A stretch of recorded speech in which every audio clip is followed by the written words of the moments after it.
Good evening and welcome to the Roundup. It's day 4 of the legislative session and it's February 12th. And we're going to do something a little bit different tonight. If you watch my live program, you're already pretty familiar with how this setup works. But for the first 15 minutes or so, we're going to be joined by Rebecca Bextel, my business partner. She's part owner in the Open Range Record, and there's been a bit of controversy going on today. Well, really since Monday. And so we're going to talk to Rebecca, and I'm an interviewer, and then we're going to do that for about 10, 15 minutes. And then I'm joined in the studio by gubernatorial candidate Joseph Kibler. So we're going to talk to him about his gubernatorial run, and we're going to kind of recap the events of the day. There wasn't a lot that really happened because, well, it's budget time, and we had to deal with all the motions this morning. So I'd like to welcome to the show my good friend and business partner, Rebecca Bextel.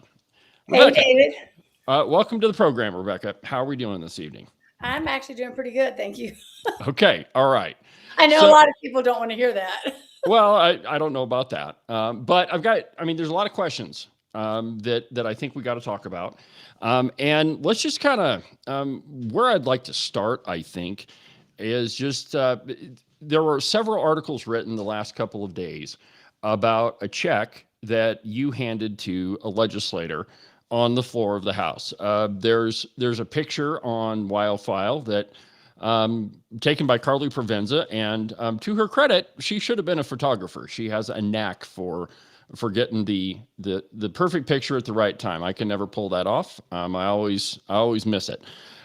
So I mean that's kind of the broad strokes. But why don't you take a few minutes and just tell our viewers what happened? I'm sorry, this is not going to be sexy or glamorous. So basically, as everybody knows, I like to raise money for conservative candidates. I've never been paid to fundraise. I'm not a lobbyist or anything like that. Well, one of my guys here in Teton County, he said, like, we were just talking about politics a couple of weeks ago, and he said, well, who's in the toughest fights? And I said, and I just started listing off candidates. And so this guy, he doesn't write checks himself. He is the most loving, generous guy, absolutely salt of the earth, fabulous person. And so he had his assistant send me a few checks, and the assistant didn't want to mail them to individual addresses. Also, we all know that the legislators are going to be in session for the next 30 days. And so I just offered to drive them down to Cheyenne. And when I saw somebody, I would hand them to them. So I did hand out a few more checks because I know the people personally. But with Representative Darren McCann, I don't know him at all. I think he's a fabulous legislator. He's doing God's work. He's fabulous, And so at the end of the day, on Monday, everyone had kind of cleared out, and I just was walking through there saying hello to some people. And as I looped through, I said, "Hey, by the way, thanks for doing such a great job. Here's a check." That was it. I just hand the check. I agree with you. Carlene Provenza, man, she's a great photographer. I looked thin and everything in the picture. Thank Okay, you. but it was on the legislative floor, correct? It was on the legislative floor, but after everybody had gone, most people had gone home. Okay, And so all right, continue. no. I would just like to say, people say, well, she handed a check out in the dark of night.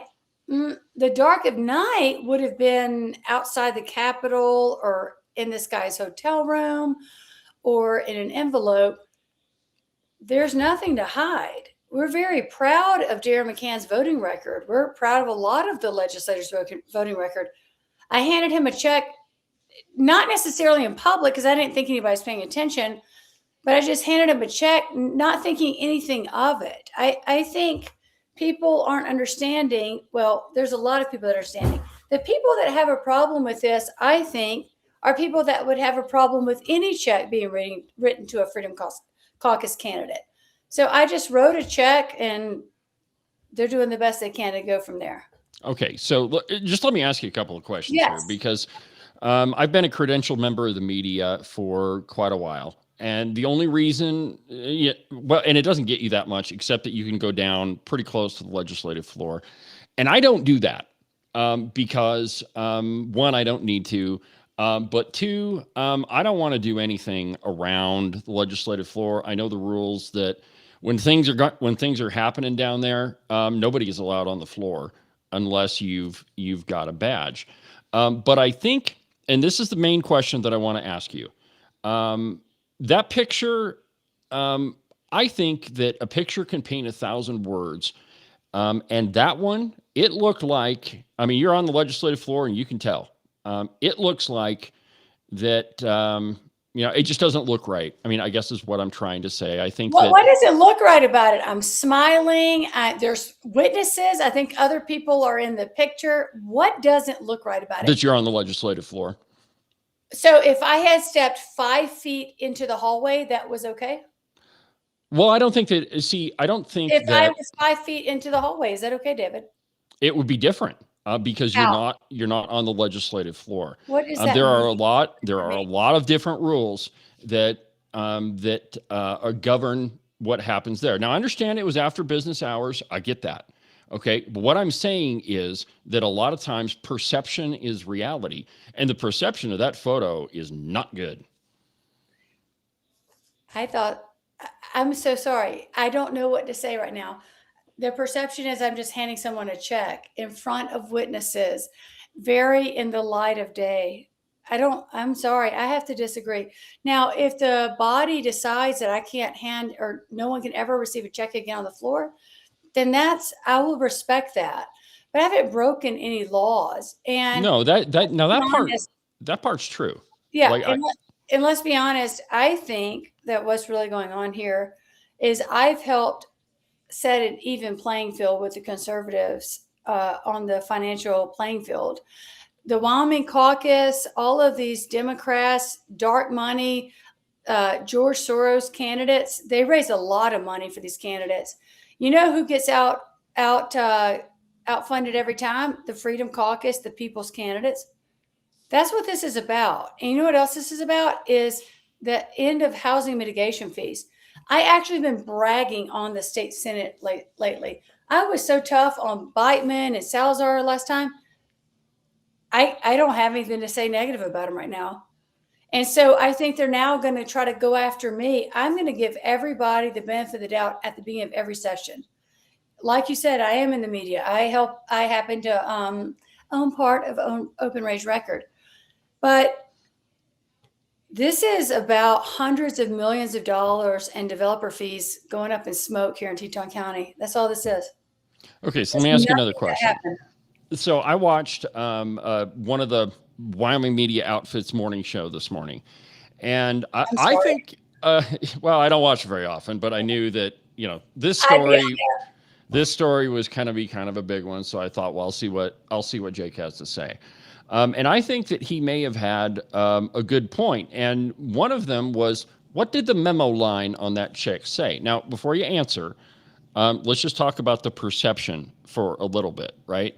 So, as I understand it, you didn't write that check. It was from another donor. But what did the memo line on that check say, and how do we know that? Nothing that I know of. Like I said, this donor, he's a very generous guy. Thankfully, I'm actually in favor of transparency in political donations. Maybe we should literally all be having to hand the check to the legislators personally. Wouldn't that be great? So, to my knowledge, nothing was written in that, bless his heart. So I don't know. Nothing. I don't know. I mean, it's a good question though. And I think it's one that, should it have said for your vote? I mean, nothing no, like that's the problem right there. Okay. That is the problem, that we don't know. Now, it is true, and I'll agree with you on this part.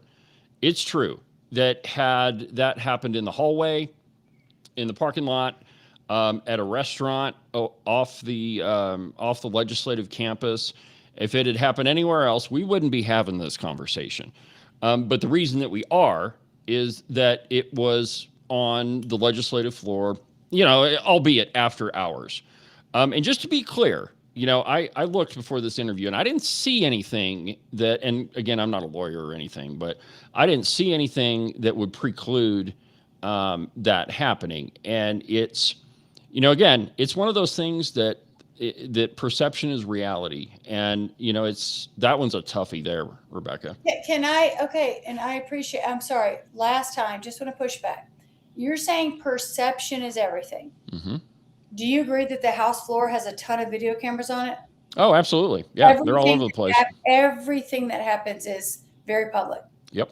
So you're telling me that by handing a candidate in the next election a check written out to his campaign, you're saying that has a problem versus if I had slid him the check in a hallway or outside the Capitol, that would have caused any scrutiny. Is that what you're saying? Okay, so first, I think, and let me just repeat this, perhaps I wasn't clear enough first. Okay. It's the legislative floor, and that's where the people's business gets done. Mm-hmm. And I think that the one of the more distasteful parts of politics is money. And you can't get around it. In politics, you can't win an election without money. And in a lot of elections, certainly in this upcoming one, you're going to have a lot of it to do mm-hmm. to win any election.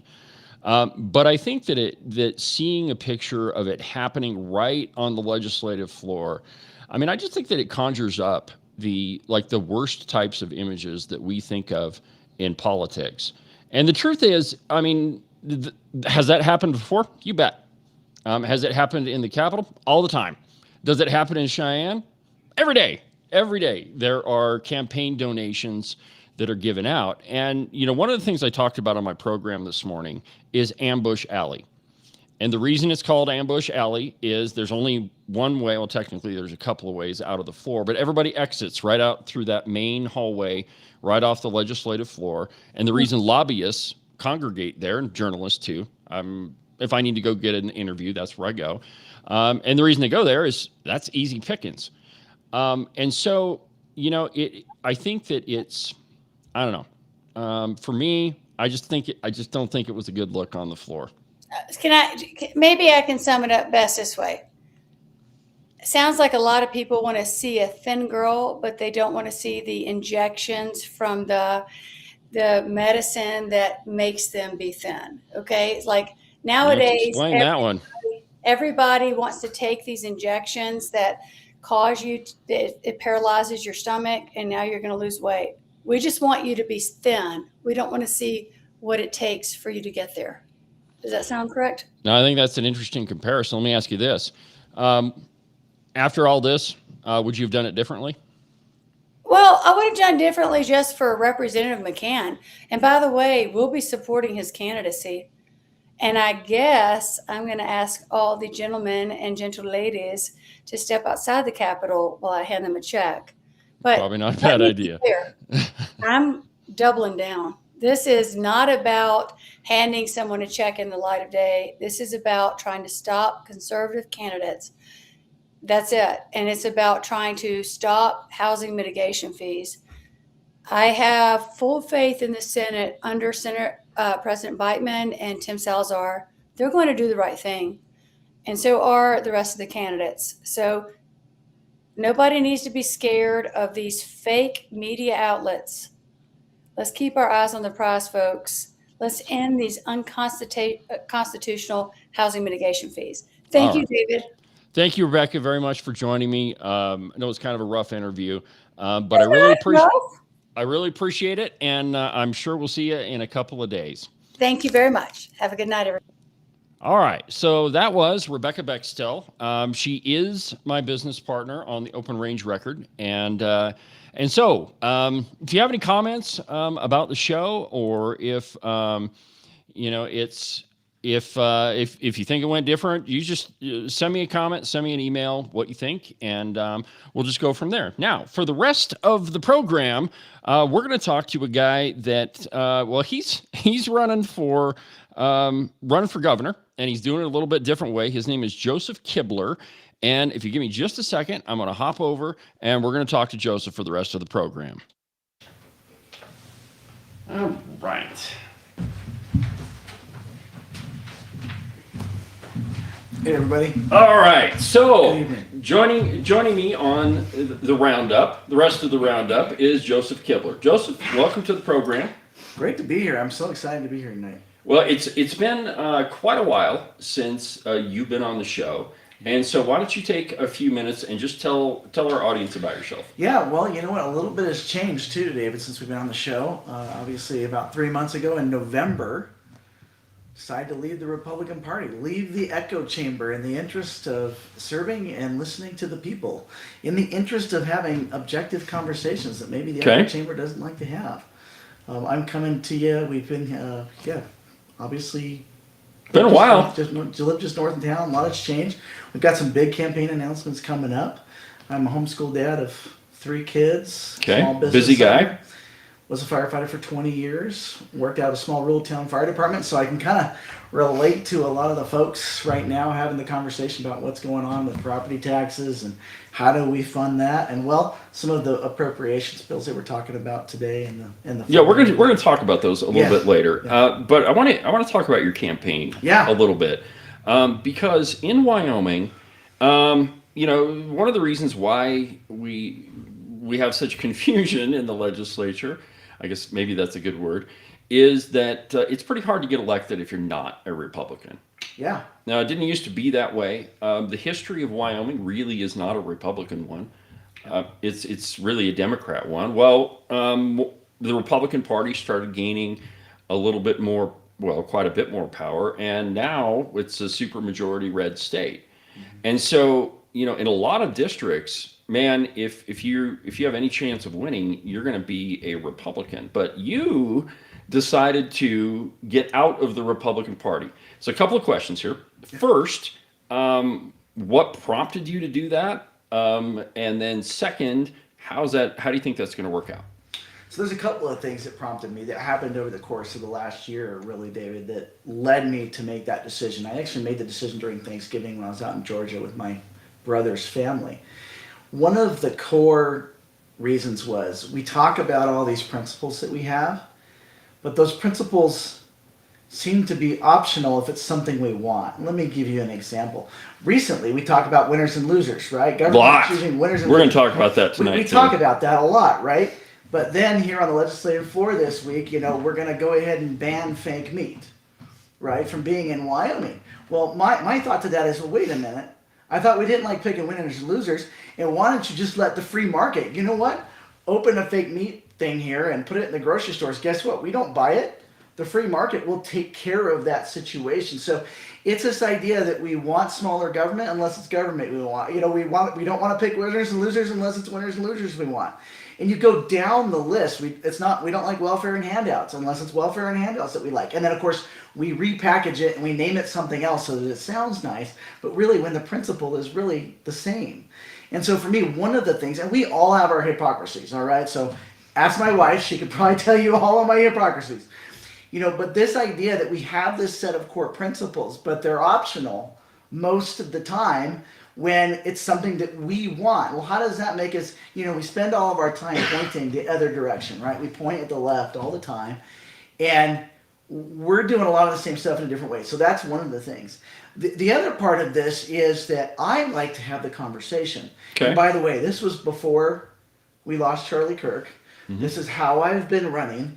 And well, I mean, to be clear, you've kind of always been sort of, I don't want to say outside, but but you're not the typical candidate. I want to be able to be objective. You know what? I can keep my principles. I can listen to your side of the conversation. I can actually listen to the other side of the conversation. It doesn't change my principles, but it gives me an opportunity to build something in between, which is something we're just not doing. And one of the things I realized that as I was doing that in my campaign over last summer, the echo chamber, if you will, wasn't going to support me anyway, right? They were like, we like burning the ship, and we're all standing on it. And I was like, you guys are burning the ship. What if we started doing things a little differently? What if we started having a different conversation? And they were like, well, there's the door over there. Like, we hate each other, and we like it that way. And I was like, that's not how I want to operate. One of the things that stood out to me, one experience that I had last year was I went to the No Kings protest. Okay. And I went to a couple of them. Did you? Yeah. I hung out there with them. And not to protest, but I walked around the crowd and said, why are you here? I want to have the conversation. Because I want to hear what's going on in your mind, because I don't understand. I'm not in your shoes. I don't understand why you're here. Well, when I continued to do that, I actually got a lot of ridicule from within the Republican Party. Why are you wasting your time out there with those people, right? Mm-hmm. And I was like, well, one of the reasons they're out there is no one's having the conversation with them. And I tried to explain this. I said, well, we're not going to have the conversation. And so, in a way, I felt like the party was holding me back from what my purpose and mission was. And so, by stepping outside the echo chamber, hey, I can say anything, I can do anything, I can have objective conversations. Well, and I think that you definitely bring up a good point. Like, we are not having good quality conversations anymore. And I do think that I do sympathize with you that sometimes when you step outside of the Republican orthodoxy, that you do get a lot of ridicule. That if you're the Republican that might thinks a little bit different, or challenges people on their views, sometimes you get the cold shoulder from them. Yeah. And it wasn't so much the cold shoulder as it was the principle and kind of what my mission was. And so what kind of got born out of all that was this idea our campaign is about being something different. It's not, we could talk all day about doing something different. And that we all talk about that, right? We're campaigning, we're going to do something different. You elect me, I'm going to do something different. Right. And what do we see in the hamster wheel at the Capitol, right? We are doing more of the same, just in a different way. And I think a part of that is because we're not willing to actually be something different. And that goes back to our behavior, the way we act, the way we love, the way we treat our fellow man. And honestly, I see a lot in politics where I don't like the way we treat our fellow man, especially the people who don't agree with us. And part of the reason why they're out there is because no one's listening. All right, so let's talk about some of these principles you mentioned. Yeah, sure. And usually I don't start this until we're really into campaign season, but let me just ask you a couple quick questions. Shoot away. What do you think about abortion? Life begins at conception. Period. That's where it starts. That's where it stops. Obviously we've got a lot of bills on the issue. Most are failing right now. Most have not. Most of them are dead. Yeah, most of them are dead at this point. Although some, I think the House bill for heartbeats did go through. But here's my concern with life in Wyoming. Well, even in a bigger picture in the U.S. One is we're going to pass some legislation this session that related to life, and we're going to end up in the same rotation of legalities and caught in court and all of this for the next 2 years. We're just going to keep repeating the cycle. Maybe we need to do the hard work, to do what's going to be durable, to do what's going to be, and the way you're going to do that is you're going to have to bring it to the Constitution. You're going to have to let the people vote. Well, and I tend to agree with you on that one, that the only way that we're going to get through that and get past our Supreme Court, and let's be honest, that nowhere in Wyoming law, and well, I guess now that it's in a court ruling, but barring the court ruling, nowhere in Wyoming law does it say abortion is health care. Well, and that's the hard part, is it's this definition of health care. A Senate bill just failed actually today. I just saw it on my way in here. They were going to, healthcare defined as the treatment of illness, disease, the prevention of things. Pregnancy does not fall under the actual definition of healthcare. Okay. When you think about what... Certainly does for the mother. Well, but if you look at pregnancy, if you looked at the definition of healthcare, treatment of disease and illness, and pregnancy is not a disease or an illness. No. It's also not an injury. It's a miracle. Yeah, it's a miracle, and healthcare is defined as that. So they were going to try to modify the Constitution to define healthcare as, and so this is the problem we have: is the meaning of words. Elective abortion is not healthcare. No, it's murder. It's murder every single day of the week. Yeah, and this one, like every time I've talked to, and I haven't had that many people on my program that are pro-abortion, but every time I hit them with this is, name another treatment that ends in the death of the patient. Can you name one of those? No. No, I mean, other than euthanasia, right? Which is a different issue. Right. Our neighbors to the north like that. Okay, so talk to me about taxes.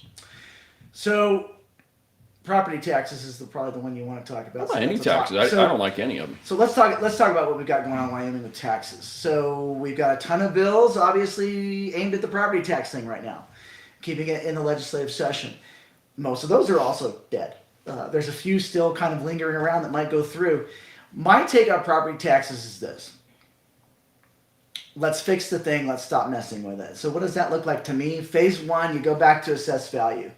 That literally solves 99% of our issues. We don't need to complicate this with exemptions and fill out this form and do this and do that. Just go back to assessed value. So what do you, I don't mean to interrupt you. What do you mean by assessed value?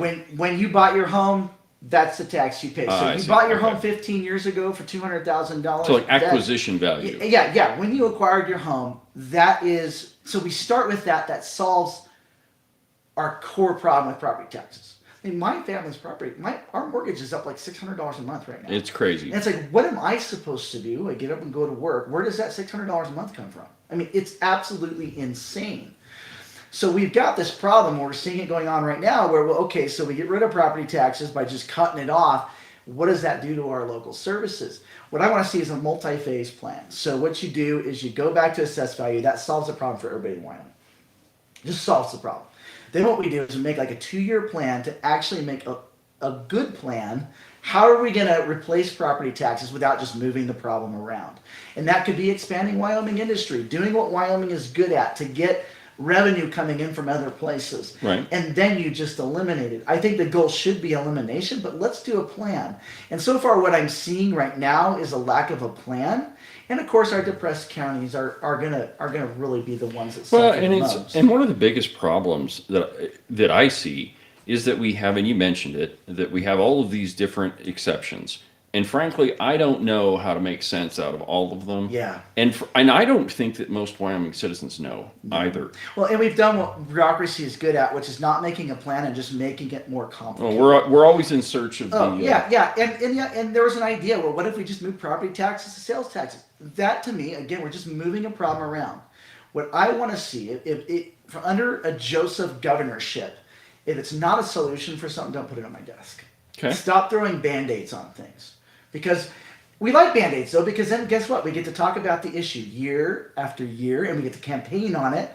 I mean, if we solve these things, whatever will we do? Well, and as Harriet always says, she said this several times in interviews with me, the government is always in search of the solution or the fix to its last solution.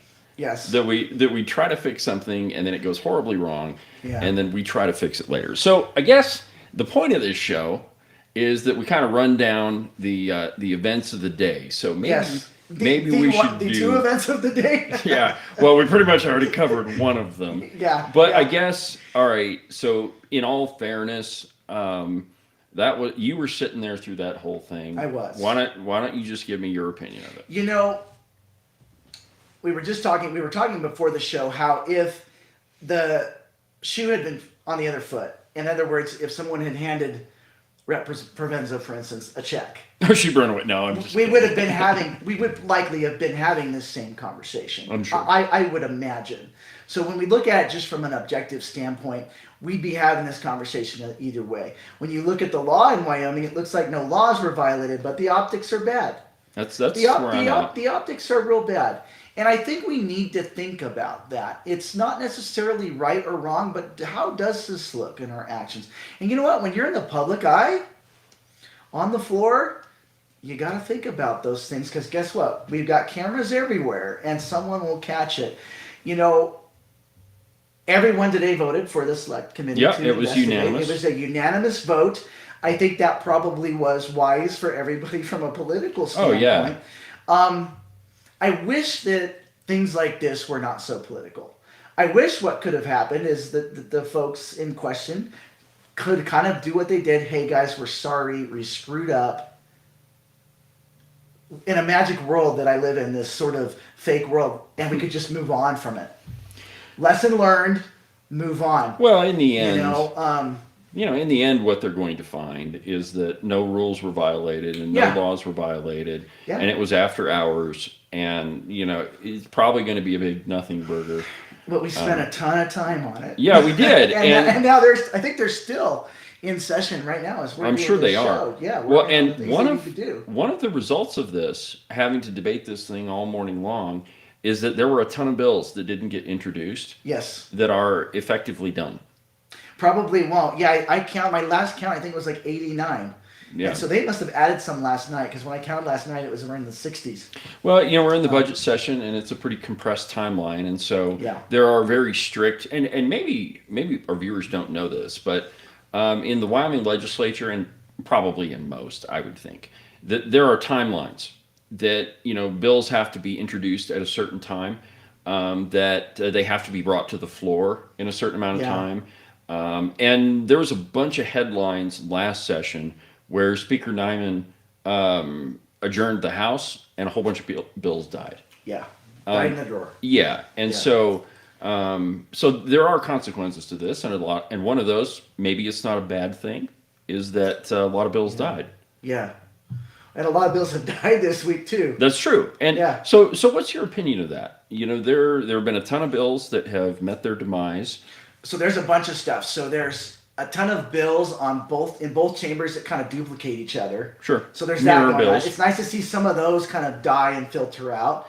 There are bills like the no tax dollars for lobbyists, which have now died twice in the House. And by the way, died by a big margin. Yeah. And that's very disappointing to me. Yes, it is. Because that's a true colors thing. And again, this is why I'm not in the party. That is a true colors thing. You see the Freedom Caucus vote a certain way on a lot of things. You see the different groups on the floor vote in a certain way. But when they all agree, or 2/3 of them agree, we're not going to stop funding lobbyists and government, things like that. Just amazing. It causes you to go, well, okay, this goes back to principle. So this is one we're okay with. This is one, and it died twice, and so I see that, and it's kind of, well, that's kind of unfortunate that things like that are from a principled standpoint. Well, and there's an article up on the Open Range Record right now that was written by Don Marquardt and Dana Jennings. I think it's actually a pretty good article. But one of the things they do in it is the vote is right there. And you can see who voted which way, who voted to fund lobbyists, and who didn't. Yeah. And I think this is one of those cases that, I don't think that most taxpayers know about it. Right. I think that most people hear the word association and they somehow in their head it means government. Well, yeah. Hey, by the way, if you hear the word association, it does not mean government. Okay, that means private organization. Yeah. And so 34 people on the floor of the House this last time. I don't know what it was last Yeah, there were two bills. Yeah, and they were pretty similar in results. Yeah. But 34, and there were some people who generally vote conservative. Yes. That voted that way too. Yeah. All right. So one of the big ones, and they're probably not going to get to it tonight, I hope, because I want to see this debate. Wyoming Business Council. What's your take on it? Get rid of it? Keep it? Good, bad, ugly? It's not the role of government. I would love to see the Wyoming Business Council survive as a private entity, because that requires accountability, and that for me is where government has gotten so big, it's hard to hold all of these tentacles accountable, right? Of government, and so you have a massive organization that spends tens of millions of dollars. I think you pointed it out. I've known about it. When you spend $40 million and you only create 40 jobs, yeah. I thought to myself, okay, I'm a business owner. You gave me $1 million, I could employ 5 people for like 3 years, yeah. or more, right? What would I, in my mind, do with just $1 million? And so when you look at that, it's institutional bureaucracy, and we've created it everywhere. I think we're going to talk about UW. Yeah, here next.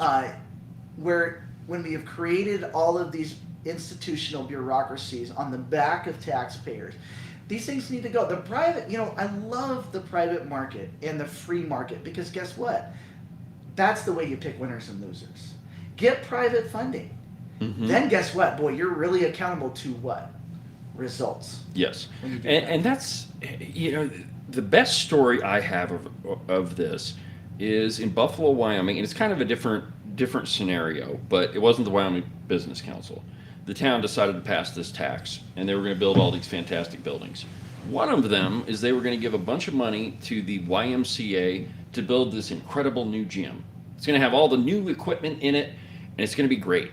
Well, there was a guy just down the there's a guy down the street that sunk every last dime he had into building a gym Oh, and having state of the art equipment. And his point was, no, wait a minute. Why do I have to put my tax dollars over here and then compete with government? And that's what we do yeah. all the time. I love that story. No, that's a great story. It makes an unfair advantage. I mean, you look at that in our agriculture. Subsidies have so messed up the balance and just sort of blurred the lines on what agriculture. That's why we've lost 200,000 small farms and ranches in the last recent past, because they can't compete with the ones that get the subsidies. And those subsidies, another big place where that touches is all these windmills. Oh yeah, yeah. Anything. By the way, I love R&D. I think R&D is great, but when something goes out of that beta phase, you and I shouldn't continue to pay for it. I don't think we should pay for it at all. Well, yeah, no, and that makes sense too. Let private industry do that. Government's involved in R&D in a lot of ways, but you think about windmills; they have never existed without subsidy. Oh, and we pay for the power, and they pay low tax rates on the power, and they get all of these little sweet deals, and they get the subsidies. Well, and I once had somebody tell me, and this is several years ago, when I was working for a construction company in Virginia. We went to this pre-bid meeting, and I'm doing the numbers, and I raised my hand. I'm like, wait a minute. My numbers say this thing is never going to be profitable. And the guy says, you know what, you're right, because it's only profitable with subsidies, which, by the way, we have, and we have lots of them. So I got into it with Mr. Driscoll on Facebook about a week and a half ago. You too, huh? And he informed me that nothing would ever happen in Wyoming without subsidies. Yeah, that's the same language we heard from Josh Durrell in the Appropriations Committee. I mean, in fact, he went so far as to say that business can't compete without government. Yes. Yeah. Wow. Yeah. Yeah, the free market does it better when you let it do its thing. Now, the challenge that we have is, let's say that we freed the market in Wyoming. We have to compete with the rest of the nation that hasn't freed the market. And so it creates an interesting playing field for Wyoming businesses, for Wyoming agriculture. If you do the right thing, you've got to get the nation heading in that direction. Okay. Well, I guess one example that comes to mind is, and I've been wanting to buy one of their flags. It's a flag company, and they're called Allegiance Flag. And they make all their flags with USA-made products, which necessarily makes them more expensive. Sure. They're doing a booming business, right? In a country that pretty much operates on a consumer culture. Yeah. They're providing, and it's a superior product, I think. Just all the research I've done. But I think if consumers are given the choice between buying something that might be a little bit more expensive, but maybe is grown here, that they would do that. I think so too. I mean, consumers are very, very cost sensitive right now. We all know that. We're all cost sensitive right now. We are all. I mean, I cannot. So you're about to be really cost sensitive with campaign signs. Well, there's we're a family of 5. My wife, my 3 kids.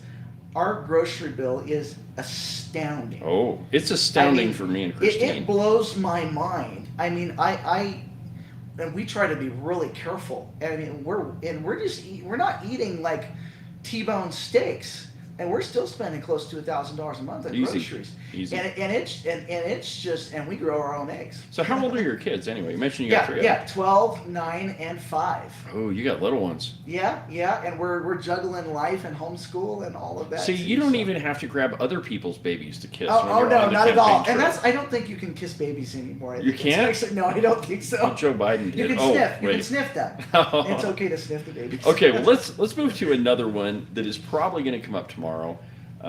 Hopefully it doesn't come up tonight, because I want to see this debate too. University of Wyoming. Yeah. The Appropriations Committee cut, I think it was $60 million. That sounds right. Go for it. What do you think? Let's imagine that you and I are neighbors, David. Okay. All right, and you know that I got $1 billion sitting in the bank. Okay. But I come knock on your door. You are going to be buying into a media company. So I know, right? Yeah. I got $1 billion in the bank. I come knocking on your door. Hey, buddy, listen.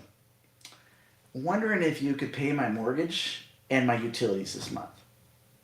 No. I'm not going to promise you anything back. It's you trust me with the money. Right. Sure. Are you going to cut me the check for my mortgage No. and stuff like that? So it's okay. So University of Wyoming has about $1 billion in the endowment fund. Roughly, And by the way, they have a massive support of alumni and things like this that fill this endowment fund. But they're asking for us to pay their mortgage. Yes, they are. And to me, I mean, look at that. That story right there says it all. The answer is no. And in fact, I want the University of Wyoming to stand on its own 2 feet. And that should go with everything. And you know what will happen?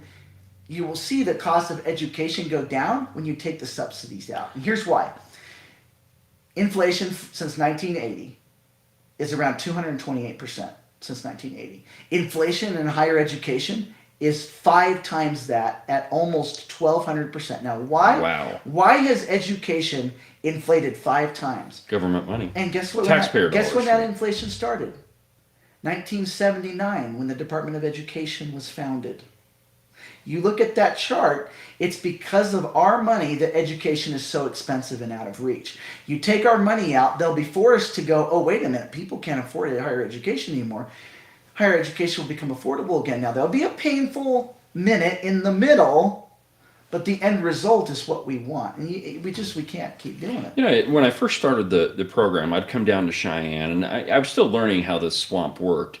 But I remember there were like 3, maybe 4 sessions in a row where, like, every time, 170 million to UW, 100 million to UW, 100 more, and it was never ending. Yeah. And, you know, I remember my dad telling me he was going to the university when the school went to Division I. And he told me that there was a big discussion in the student body about, like, wait a minute, how come the Cowboy Joe Club can't pay for that? Why does tuition have to go up? Yeah. But it just seems to me, like you said, it's the neighbor coming over and saying, pay my mortgage. All right, so let's talk about some of the specific cuts. Yeah. One of them was name, image, and likeness.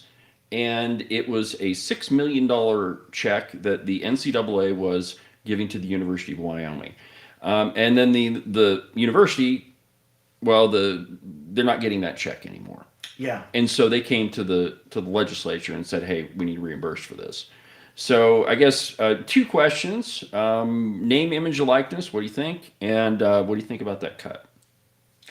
I think that they can pay for the name and image and licensing themselves. Perfect, yes. A. The cut I don't have a problem with at all. I mean, do I understand? Are they wanting to rebrand? Is that what? No, so it was a lawsuit against the NCAA. And Oh, it was gotcha. a bunch of college athletes, and they sued the NCAA because, hey, they were using their picture, and these schools were making a lot of money. a lot of money on it. Yeah. And so the court said, no, you've got to pay these people. So this is kind of akin to the bill that died. Boy, my brain is a blur. I think it died yesterday. This idea that I, as a taxpayer, would reimburse legal fees for people in self-defense cases. Yeah. It's kind of akin to that. It's like wait a minute. Wait, why am I reimbursing for that? Open a GoFundMe. I don't know. like you know, this idea that you and I have to pay for everything has got to stop. Yes. And I looked through a lot of the bills. There are so many. My brain's kind of a blur. As I'm That's sure why we only pick a couple of them to talk about. Yours is too. You look at a lot of these bills and you go, oh, $500,000 there in new appropriations, and $1 million over here, and $5 million over here, and you go, whoa, wait a minute. You know, they want us. You know, that one of the bills that was just, and I'm not picking on this bill, by the way, but it was the bill for water conservation along the Colorado River. You know, because we got the compact coming up and all this stuff, and they're going to hire 2 full-time employees for that, and it's going to cost $500,000.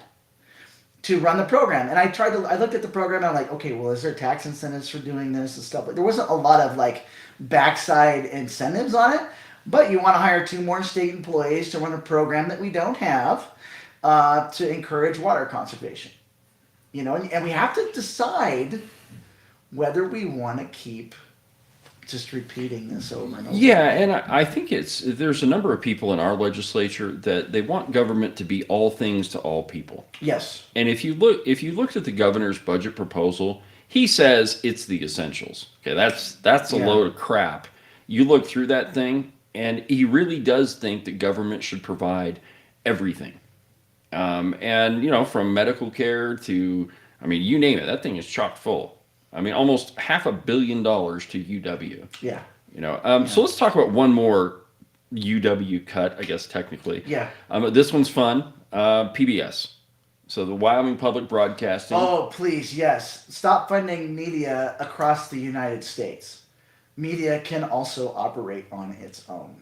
I love did you watch these? Do you get subsidies for the show? You do? You get a check from the Wyoming government for your... Not from the Wyoming Business Council. No, you don't get any here's what happens. You have Josh Durrell on your program a couple times, and you beat him up kind of hard, and you don't get checks from the Wyoming Business Council. No, again, it's this principle, right?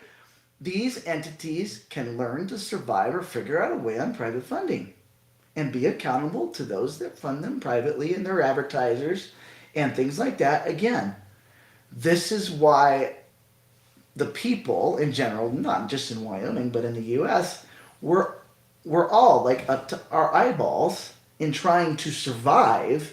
Meanwhile, we're funding everything. So cut it. Let it die. Well, and maybe it won't die. Maybe there'll be someone that... two things. We're told all the time that they're so valuable and they produce this great programming and we just can't do without it. Well, all right. If that is true, then maybe you should compete in the free market and you'll make more money because it's so valuable. Yes. And the Appropriations Committee was told, well, no, you see, that's different. It doesn't work that way. The other one that really shocked me was we have to replace our tower. Our tower is from the Cold War era. Now, wait a minute. It's 2026. Why is your tower from the Cold War era? Been a minute. The reason for that is the money has always been coming in. And so somebody assumed that, well, when we actually do have to replace the tower, the money will be there. The money will be there. Why worry about it now? All right. So one of the last things that I heard before I came over here to get set up for the show was about local distributions. Yeah, me too. All right, so talk to me about that. Should we do it the way that we are? Is there a better way? That's a great question. If you're governor, what are you going to push So for? we obviously got a lot of money that comes from the state, goes into the Capitol, then goes out of the Capitol through various appropriation processes, delegations, things like this, right? We do that.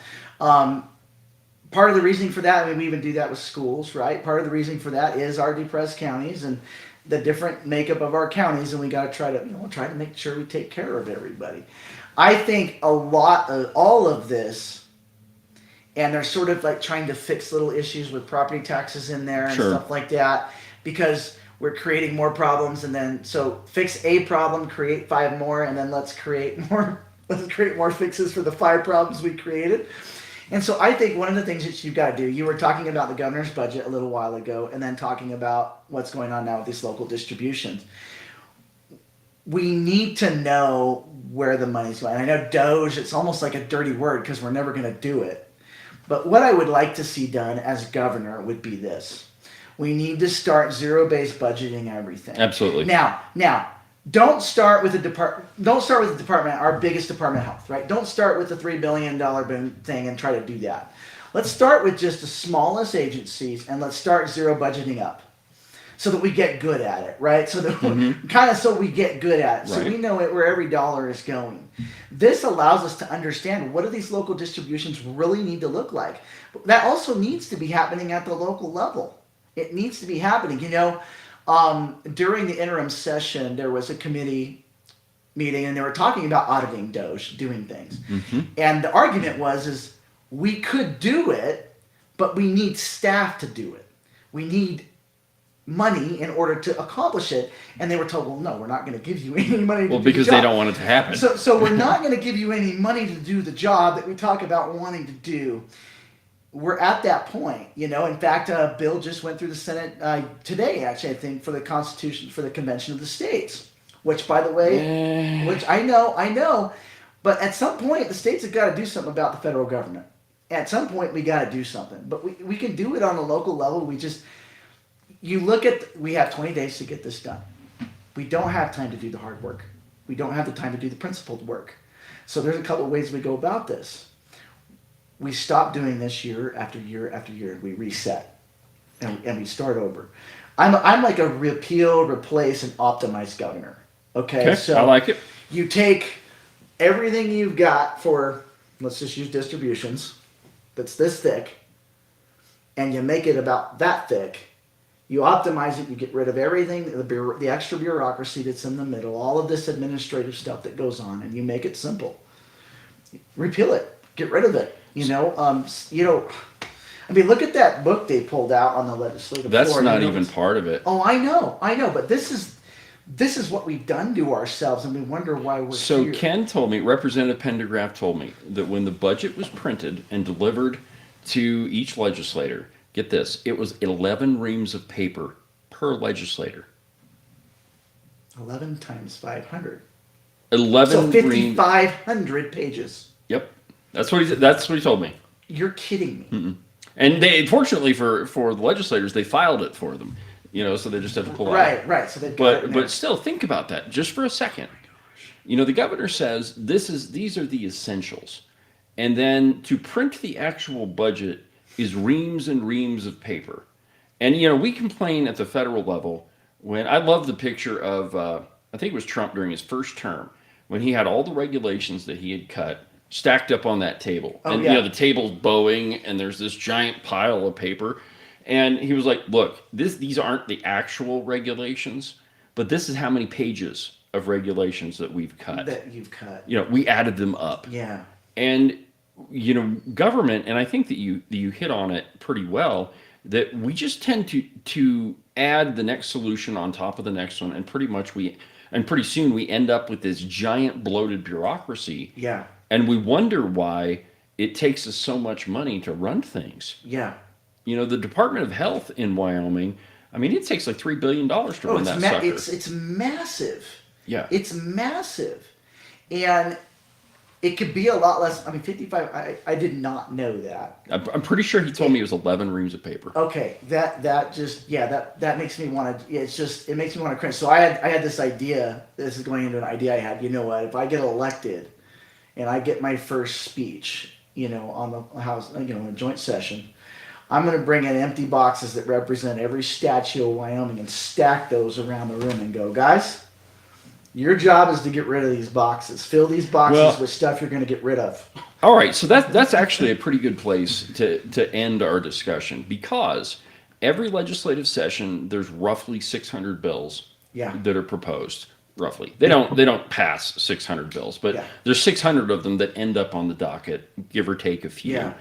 But rarely do we repeal any of them. Yeah. Okay, so you say that you're a replace, repeal, efficiency guy. So give me the first, 3 or 4 things that you say need to go. Okay. What are you going to repeal right out of the gate? Let me think about that. Right out of the gate. Here's how I would approach repealing. If you're going to make a new bill about education, I want to know what you're getting rid of first. So that's how I would do it. One of the things I think about, so let's talk about education. That'd be a good. Okay, we got a few minutes. Let's do it. When it comes to repealing, we have so bureaucratized education that we've taken the joy out of educating, and the rules change every year because we legislate. You change the mark changes, the boundary changes, all of it changes.